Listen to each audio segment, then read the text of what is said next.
Il y a depuis quelques heures, pour ne pas dire 24 heures, une vidéo qui circule sur les réseaux sociaux. Une vidéo qui présente, comme je pourrais le dire, le président Samuel Eto'o avec certaines personnes en train d'échanger, en train de parler. Laissez-moi couper rapidement cet audio qui est en train de passer. Et j'ai vu beaucoup de réactions. J'ai entendu beaucoup de choses et j'ai lu beaucoup de commentaires. J'ai même vu des journalistes et des sites français donner leur opinion. J'ai aussi vu certains footballeurs s'exprimer en commentaire, des footballeurs amateurs, etc., etc. Et depuis un certain nombre d'heures, le débat est chaud sur les réseaux sociaux. On va ensemble, vous allez écouter ce que le président de la FECAFOOT, Samuel Eto'o fils, dit. On va tous l'écouter très attentivement. Écoutez très bien.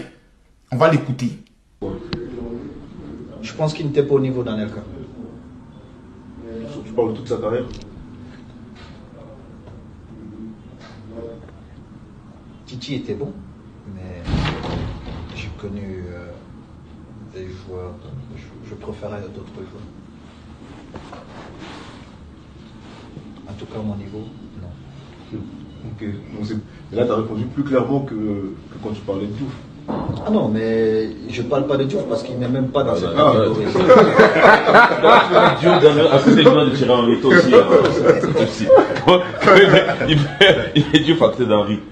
Il n'est pas dans cette catégorie. Donc c'est clair. Tu vois, on parle beaucoup. Tu sais, la chance ou malchance que j'ai eue, c'est que je n'ai pas joué en France. Ah, peut-être malchance, ouais, les journaux. Les joueurs, ceux qui ont joué en France, ils avaient plus 70%. C'était pas parce qu'ils étaient forts, mais parce que la France vend beaucoup plus, et puis c'est pas parce qu'ils étaient forts. Et on les vendait, on les mettait à notre...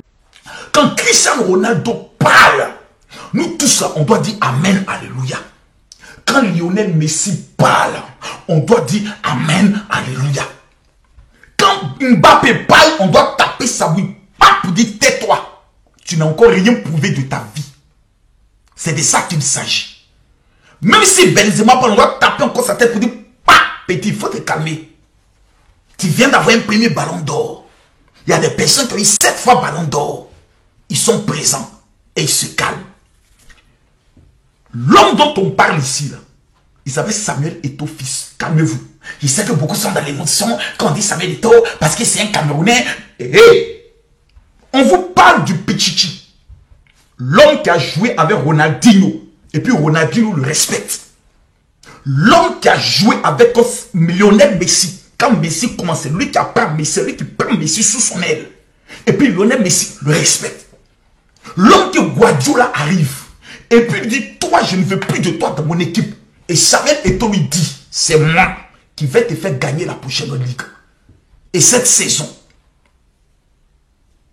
Thierry Henry est présent dans l'équipe. Ronaldinho est présent dans l'équipe. Lionel Messi est présent dans l'équipe. Et puis Samuel Eto'o, meilleur buteur du championnat espagnol, donne la Coupe d'Europe, donne la Coupe d'Espagne et donne le championnat au FC Barcelone. Malgré cela, on prend le soin de le rejeter et on fait venir Ibra. On fait un échange qui a été l'échange du siècle. On humilie le petit Camerounais parce qu'il n'est pas dans l'ordinateur du standing des personnes qui aiment faire le bluff et le malin. Lui, c'est un guerrier sur le terrain. Il se retrouve à l'Inter de Milan avec un entraîneur, José Mourinho. Mesdames, mesdemoiselles et messieurs, là où plusieurs personnes l'avaient enterré en disant c'est fini pour le Pichichi. Il humilie le Barcelone avec Thierry Henry, Ronaldinho, Xavi, Lionel Messi. Il les met out et il donne, il permet à ce que l'Inter de Milan soit champion d'Europe. Cet homme dont on parle est 3 fois champion d'Europe de la Ligue des Champions. Meilleur buteur de tous les temps de la Coupe d'Afrique des Nations. J'entends des gens qui parlent, qui veulent le comparer à qui? Thierry Henry? Mes frères, ne comparez pas un lion à une gazelle. Je ne sais pas. Je ne sais pas qui livre la drogue à certaines personnes pour penser que... Vous me parlez de quoi? L'équipe nationale de la France. Zinedine Zidane qui équipe l'équipe nationale de la France. On confie tout à Thierry Henry, poteau sur poteau. Il a fait le retour de la légende. Zinedine Zidane, quand il parle, on doit dire papa parle putain.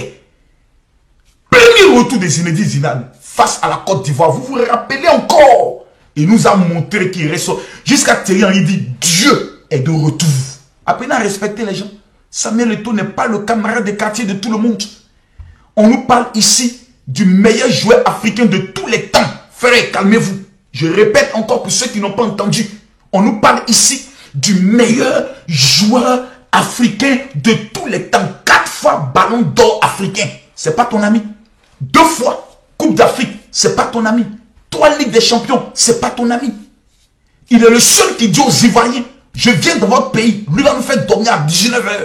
Il confirme sur le terrain à 19 h, nous tous on dort. C'est pas ton ami. Apprenons à respecter nos légendes. Quand Samuel Eto'o parle, la nation doit faire silence. Vous comprenez? Je ne suis pas dans cette comparaison souvent que certaines personnes aiment faire. Non, Samuel Eto'o, Didier Drogba, il ne joue pas le même rôle. Didier Drogba était 11. Samuel Eto'o était numéro 9. C'est-à-dire qu'il peut prendre le ballon du centre. Il dribble. Et puis il marque. Le 11, on lui donne et lui marque. C'est pas la même chose.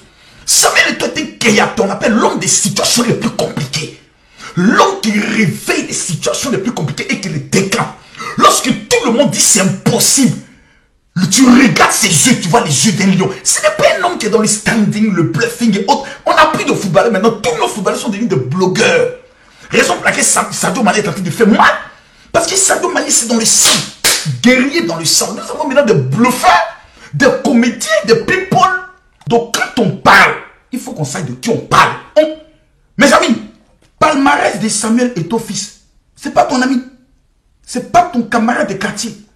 Je répète encore, c'est pas ton camarade de quartier. Quand on parle de Samuel Eto'o, la création tout entière doit dire papa là. Allons, 2 Coupes d'Afrique. Champion olympique. J'ai dit champion olympique en 2000. 2 Coupes du monde de club. 3 Coupes de la Ligue des Champions. 3 championnats d'Espagne. Champion d'Italie. 2 Coupes d'Espagne. 2 Coupes d'Italie. 2 Super Coupes au niveau de l'Espagne. Super Coupe de l'Italie. Respectons ce monsieur-là. Il ne faut plus jamais. On va venir comparer un lion à une gazelle. Plus jamais. Qu'est-ce que... Je peux le dire, Thierry Henry a réalisé d'exploits. Il est champion du monde parce qu'il a existé un homme qu'on appelle Zinedine Zidane. Sinon, c'est poteau.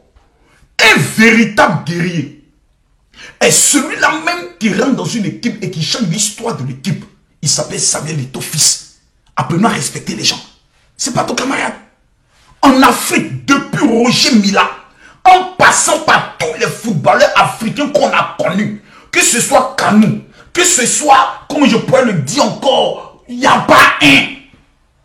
Eux tous, il les a mis au respect. Quand on parle de Samuel Eto'o, frère, vous savez de qui vous parlez? Il y a des petits Africains mal élevés de maintenant, et là, pourquoi il a parlé comme ça? Samuel Eto'o, il est trop prétentieux. Mais quand tu es le meilleur, tu dois apprendre à te faire respecter. C'est pas l'humilité, ce n'est pas se cacher et dire non. Non! L'humilité, c'est d'avoir reconnaître le talent de l'autre. Il dit Thierry Henry est bon, mais lui préfère le jeu de Nicolas Anelka. Maintenant, Diouf est un bon joueur, un joueur talentueux au niveau du spectacle.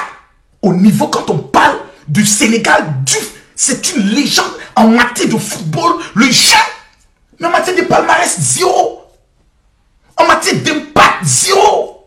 Sur le plan mondial, non. Sur le plan africain, oui. Il a été ballon d'or, oui. Mais quand il parle d'une certaine catégorie, là, on compare Samuel Eto'o fils au Zinedine Zidane, au Ronaldinho, au Ronaldo, au Cristiano Ronaldo, au Lionel Messi. Mais non! Il y a la classe mondiale, il y a la classe continentale et il y a la classe locale. Diouf, c'est la classe continentale. Ça là, Samuel Eto'o, son vieux pays quand demain matin, 4 fois ballon d'or, 2 coupes d'Afrique. On n'est qu'à se respecter ici. On n'est qu'à se respecter. Tu prends n'importe quel autre joueur, on le met face au palmarès d'Eto'o Fils et Taze. Nous là, on a Didier Drogba, c'est notre fétiche. Mais il a eu un ballon d'or. Au niveau plutôt, une coupe de Ligue des Champions. Et puis je crois 2 fois, si je me trompe, meilleur joueur africain. Et puis il n'a pas gagné de CAN. Donc en matière de palmarès, on ne peut pas le comparer à Samuel Eto'o. Samuel Eto'o est une légende de frère. Ce n'est pas ridiculiser Drogba, non. C'est de dire la vérité. Samuel Eto'o n'est pas ton ami. C'est pas ton ami. Jusqu'en rêve, c'est pas ton ami. Dans le jeu, c'est pas ton ami. En matière de palmarès, c'est pas ton ami. En matière d'impact dans son pays encore, c'est pas ton ami. Il finit, il est aujourd'hui le président de l'une des plus puissantes fédérations de football en Afrique. On appelle ça la FECAFOOT. Je m'incline face à sa majesté, Samuel Eto'o. Apprenons à reconnaître les gens. Vous allez venir comparer Samuel Eto'o avec Thierry Henry, joueur d'Arsenal. Vous allez comparer Arsenal, FC Barcelone ou Inter de Milan. Mais vous n'êtes pas sérieux. Mais vous êtes méchants, hein? Vous n'êtes pas sérieux? Apprenez à respecter les gens. Si nous les Africains, on ne peut pas respecter nos légendes, personne ne va les respecter. Ce n'est pas le camarade de quartier de tout et chacun. Respectons ce monsieur. C'est ce qu'on appelle un monsieur. Il n'y a rien qui peut se faire dans le football mondial aujourd'hui. Si on ne cite pas le nom de Samuel Eto'o Fils, jamais. Je vais finir cette vidéo en vous montrant une vidéo où Samuel Eto'o est en train de parler. Vous allez respecter ce monsieur jusqu'à la fin de votre vie. Il ne faut plus jamais, je vais entendre quelqu'un manquer de respect aux icônes. Vous savez ce qu'on appelle une icône? Une icône africaine. Même Sadio Mané n'est même pas, même mon rêve, mais il n'est même pas encore au niveau même de Samuel Eto'o Fils. Frère, il y a les enfants et il y a les pères. Samuel Eto'o a tout gagné dans sa vie. Jusqu'à ce qu'on doit lui donner le ballon d'or, on fait combine pour aller donner ça à quelqu'un d'autre parce qu'il est noir, parce que c'est un Africain, qui refuse d'entrer dans les secteurs que la franc-maçonnerie est haute, qui refuse d'entrer dans les petites loges de footballeurs. Raison pour laquelle certaines personnes veulent le minimiser. Respectons nos légendes. Samuel Eto'o, tu es le meilleur des meilleurs. Et l'Afrique tout entière te soutient. Tous ceux qui sont d'accord, vous allez partager cette vidéo. Mais pour conclure, regardez cette vidéo où la légende parle. Il s'appelle Samuel Eto'o Fils Tokos. Moi, quand je parle souvent à Eden Hazard, je prends l'exemple sur Ronny. Je lui dis, Ronaldinho était le meilleur joueur au monde ou le meilleur joueur de tous les temps. Parce qu'il était incroyablement fort. Mais seulement un joueur qui ne s'entraîne pas tous les jours. Au bout d'un moment donné, ça paye cash. Ça paye. Tu peux être Ronaldinho, tu peux être Messi. Si tu ne t'entraînes pas, monsieur Eden Hazard, au bout de 2 ans, on t'oublie. Et le football va tellement vite qu'il y aura un autre gamin qui va naître qui sera encore plus fort. Et c'était ça.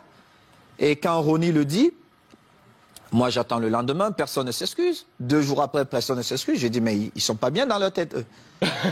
Et alors là, je monte au créneau et j'essaie de remettre de l'ordre. Mais seulement, comme j'étais le fils mal aimé de la presse, on a tout mis sur moi. Mais ils ont oublié de dire, en 2006, Ludovic Giuli est souvent là avec vous. Franck n'a pas parlé au vestiaire pendant la mi-temps quand on perdait face à Arsenal. C'est moi qui ai tenu le discours. Moi, j'ai parlé. J'ai dit ce que je pensais à chacun d'eux. Quand on est revenu, on a vu un autre Barça. On a gagné ce trophée. Moi, je m'en fous. Le plus important pour nous, c'était de gagner. Et il était inconcevable de voir un groupe de jeunes gamins avec autant de talent perdre match face à Arsenal. C'était inconcevable. Et du coup, comment vous avez pris ce message quelques semaines plus tard, lorsque Guardiola qui arrive dit « Moi, Eto'o, Deco, Ronaldinho, c'est dehors ». Mais j'ai d'abord rappelé à Guardiola qu'il n'a jamais été un grand joueur. Il était un bon joueur. Et c'est vrai.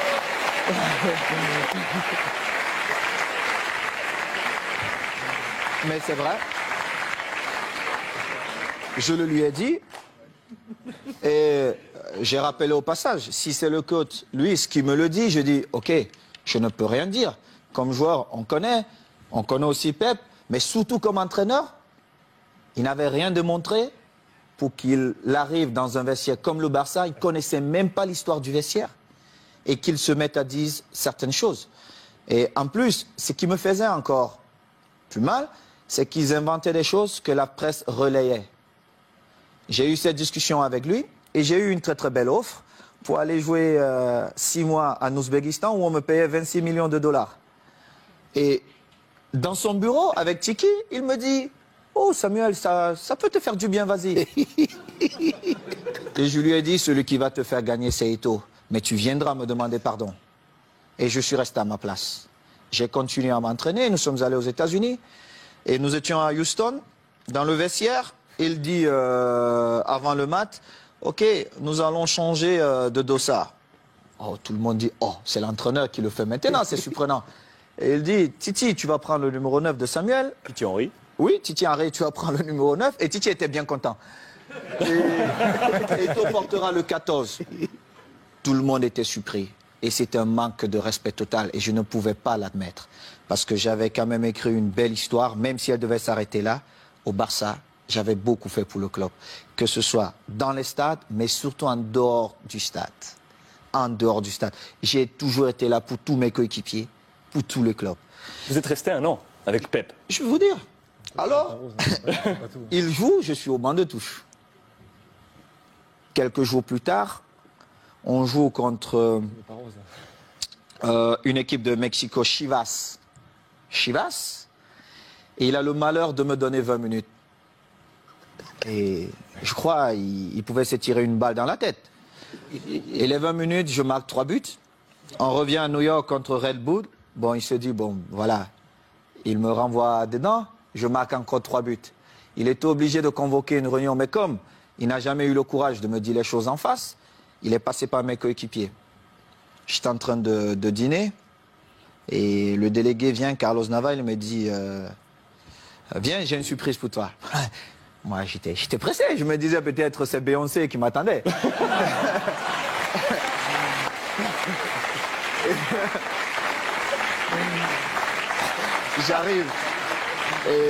J'arrive dans cette suite et je vois Jorquera, Oleguer, non pas Oleguer, Puyol, Les jeunes du Barça. Léo, André, Xavi et surtout Victor, qui est l'un de mes meilleurs amis. Et Victor Valdés. Victor Valdés.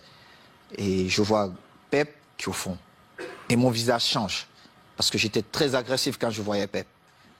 Mon visage change. Il n'a pas parlé. Alors, Makina, Xabi, il prend la parole, il me dit, bon, négro, comme on te l'a toujours dit, et on l'a manifesté, on veut que tu restes, et il faut que tu trouves un terrain d'entente avec Pep. Et j'ai dit, moi, je ne parle pas à Pep. Il doit me présenter ses excuses, parce qu'il m'a manqué le respect ouvertement, à plusieurs reprises, et je n'accepte pas ça. Moi, si vous ne me respectez pas, je ne vous respecte pas. C'est comme ça, la loi chez moi. J'ai souffert pour être là. Je respecte tout le monde, mais si vous ne me respectez pas, je ne vous respecte pas. Mais alors là, je fais le double, ou voire même le triple que ce que vous avez fait. Et Pep, il parle un peu en catalan, tout ça, il trouve un peu des phrases difficiles. Et on commence la saison, j'ai parlé 2 fois à Pep. 2 fois. Une fois, c'est parce qu'il me demandait d'aller parler à Yaya Touré qui ne voulait rien savoir de lui. Et une autre fois, c'est parce qu'il voulait me donner des leçons. Comment un attaquant devait bouger. Je lui ai dit, mais Pep, tu as été milieu de terrain, tu n'as pas été un grand attaquant. Moi, je marque mes buts comment? Ce mouvement ne devait pas se faire comme ça. Et en plus, on était à l'entraînement. Et moi, j'ai fait un jeu sans ballon pour créer un espace pour Messi qui venait. Et en plus, Léo marque. Il me dit, non, il fallait faire. Je lui ai dit, mais toi, t'es pas normal, toi. En fin de saison, je marque, je crois, 35 buts. Et je marque le but qui nous permet de prendre l'avance face à Manchester à Rome. On se retrouve en finale de Ligue des Champions. Oui, en finale de Ligue des Champions. On se retrouve à la Corogne. Et à la Corogne, je marque 2 buts ce match. Et je devais partir jouer face au Togo.